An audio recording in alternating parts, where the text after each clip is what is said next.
Hello and welcome to As Above Astrology. I'm Angela and I'll be your host today. Today we're going to be talking about the Daily Planetary Practice and Planetary Charity. So if you're on my website, I have a page here for the Daily Planetary Practice. Essentially what this does is it takes each of the days of the week and you would invoke the celestial angel that rules that day of the week. So we'll talk about the moon. She rules Mondays. But you'll notice that each of the planets are on here, and I've listed the day that they rule towards the left of their name. So for the moon, I have the sigil, I have an image of the moon, and then there's a moon invocation. So credit to Christopher Warnock of Renaissance Astrology. I used an invocation that he had available on his website for the moon, and you can click here on the link to see his website and where that comes from. What I usually do for my daily planetary practice is I will sit down, I'll take a few nice deep cleansing breaths before I start the invocation. I usually take a piece of selenite and I just kind of take a deep breath. I hold it up against each of my chakras and take a deep cleansing breath. I'll do that 7 times. Sometimes I'll do it a few more times. Like for the moon rules the number 9. So I'll do, each of my 7 chakras and then I'll do 2 extras so that I have a total of 9. And then I call on the 4 archangels for protection. Then I light my incense and I light my candle. And at that point, that's when you would start the invocation of the moon. So you would read this invocation here from Christopher's website.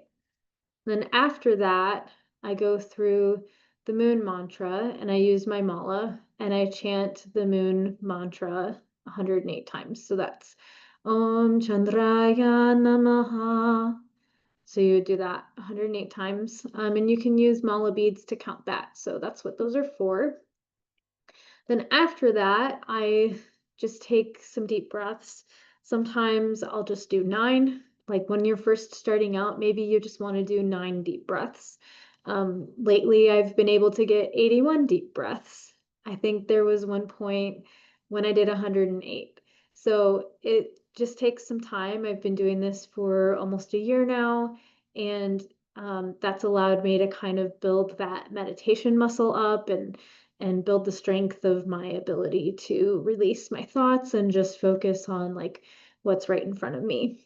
And it's very similar to Zen meditation.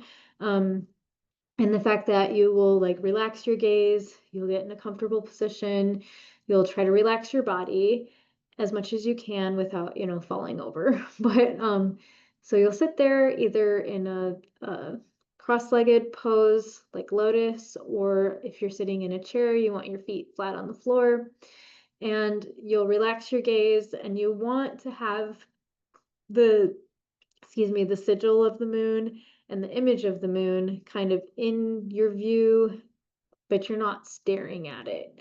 You're just, you've relaxed your gaze and it's right there in front of your eyes. So you can see that.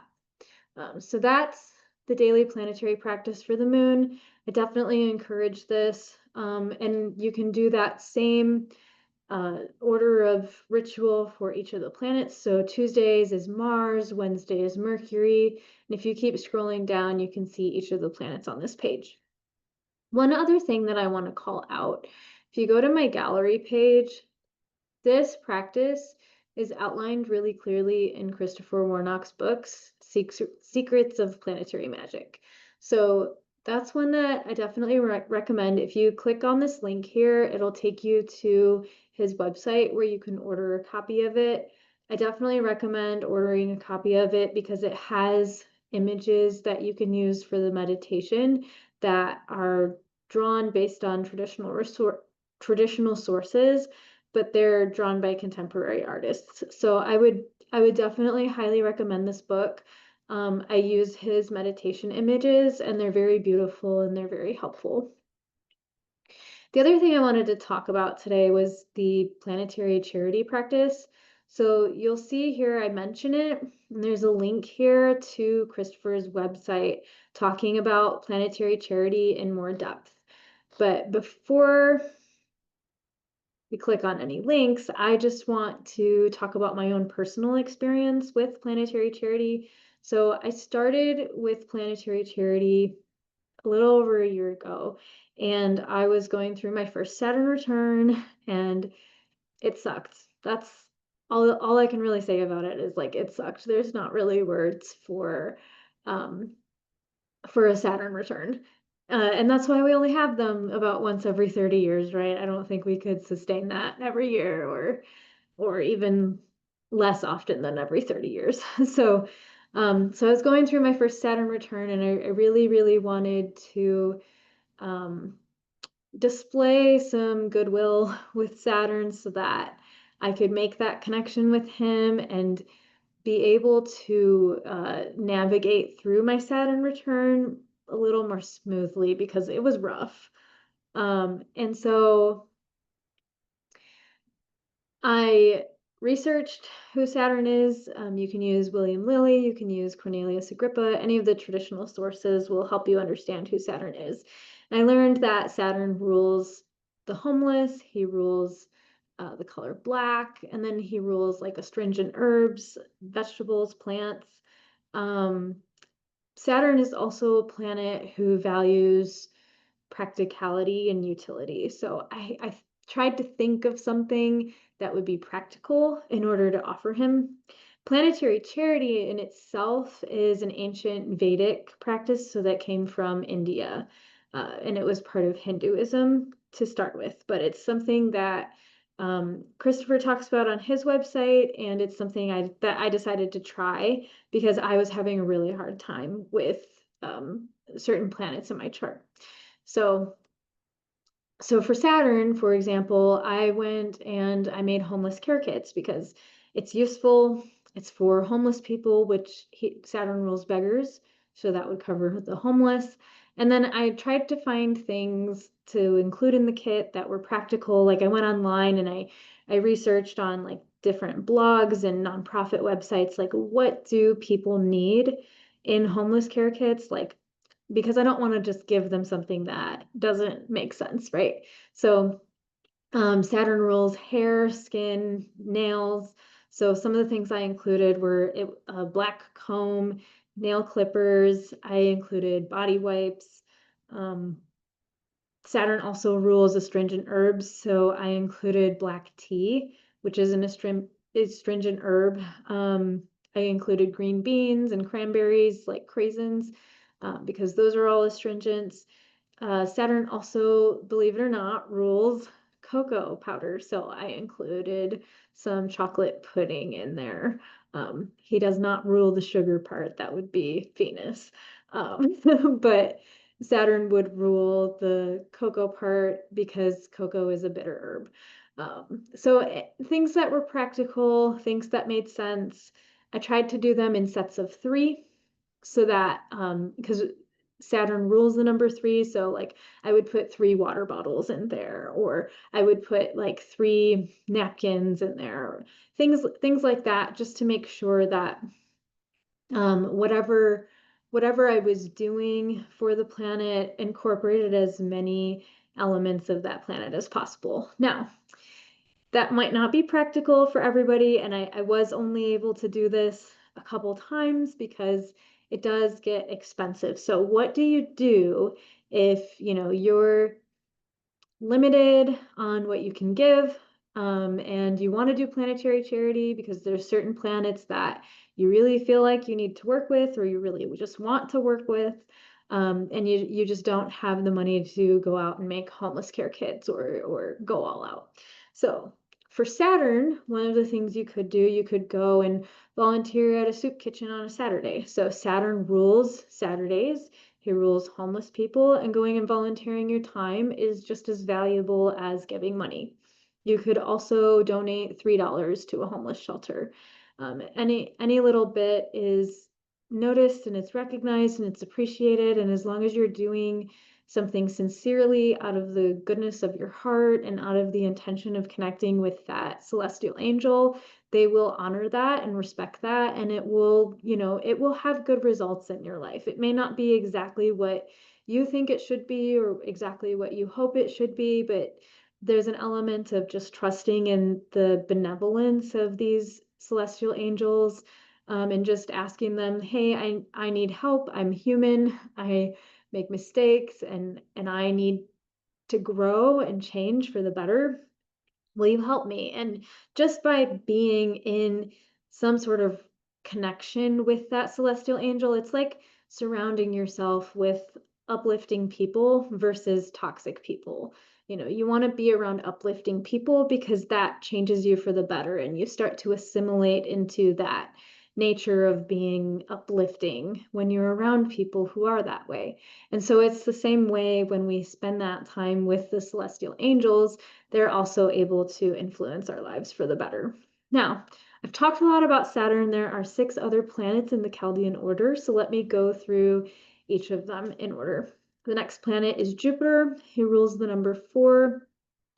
Jupiter rules higher learning, and there are lots and lots of colleges and scholarship funds in, in the world these days. So if you wanted to do planetary charity with Jupiter, you could donate $4 to a scholarship fund. And you could do that $4 4 times. You could do that $4 4 Thursdays in a row. So that would be totally suitable for Jupiter. Mars rules sharp objects, and war. He's the god of war. So when I think about Mars, I think about you could donate to a veterans nonprofit. The place where I decided to donate was actually a culinary institute, because Mars would rule some elements of cooking because there's heat, there's knives. Uh, so a culinary institute is also appropriate, and Mars rules the number 5. So you could donate $5 to a Veterans Association 5 times, or you could donate $5 to a culinary school 5 times.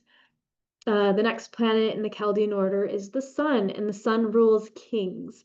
So when I'm thinking about what you could donate to for the Sun, maybe maybe your local mayor has like a fund drive, like a drive going on for like a cause in the city, or there's like a political action committee fund that you could donate to. Anything ruled by leaders and kings, support given to people who are above you, would be ruled by the Sun. And the Sun rules the number 6. So you could do $6 to like a political action committee, or if like your mayor, or like, let's say your boss at work says like, hey, we're doing a food drive or a fund, like some sort of fundraiser for such and such, like you can donate in that person's honor, to be like, okay, like my leader is asking me to do this, here's $6 for that. Or like if it's a food drive, you could do 6 canned goods or 6 boxes, right, to just align with the number 6, because that's the number that the Sun rules. The next planet in the Chaldean order is Venus. So Venus is the goddess of love and marriage and motherhood and childbirth and all these wonderful things. She's the goddess of desire. So for Venus, you could rule, or sorry, you could donate to a women's shelter. You could donate to anything having to do with foster care, because that involves children. You could do like those like Christmas drives that we do to put together gifts for children around Christmas who are from low income families, so that they have a gift. So that's like pertaining to children. Another option is to look for a midwife group. You could do like a midwifery group or like a midwife scholarship fund. All of those things would be very much in line with who Venus is and things that would be near and dear to her heart. And she is the ruler of the number 7. So you would want to do that in $7 increments, or if you don't even have like the capacity to do $7 at a time, you could even do $1 7 times. So that's Venus. The next planet in the Chaldean order is Mercury. So Mercury rules the number 8, and Mercury rules business. So you could donate to a business school. You could donate $8 to a business school, to a scholarship fund. That would be that's the one that I did. That's the one that I can think of off the top of my head. And then the last planet in the Chaldean order is the moon. So the moon rules the number 9, and she's very similar to Venus in that she rules women and she rules children, and she also rules childbirth. So any women's shelter, any foster program, you could even like volunteer reading books to children at a school. You could donate to a midwife fund or a scholarship fund. Any of those things would also be very suited to the moon. And $9 increments, or you could do $1 9 times to kind of honor that. So if you don't have the funds, going and reading books at a school to a child, that would also be very honorable, I think, in her eyes. So that is the planetary charity practice. I highly encourage it. I highly encourage the daily planetary practice. Doing these things and just committing to it and doing it every day has been very life-changing for me in a positive way. And so I wanted to include that as part of my website so that you can give it a try and learn about it too. Thank you so much for watching, and I'll see you in the next video.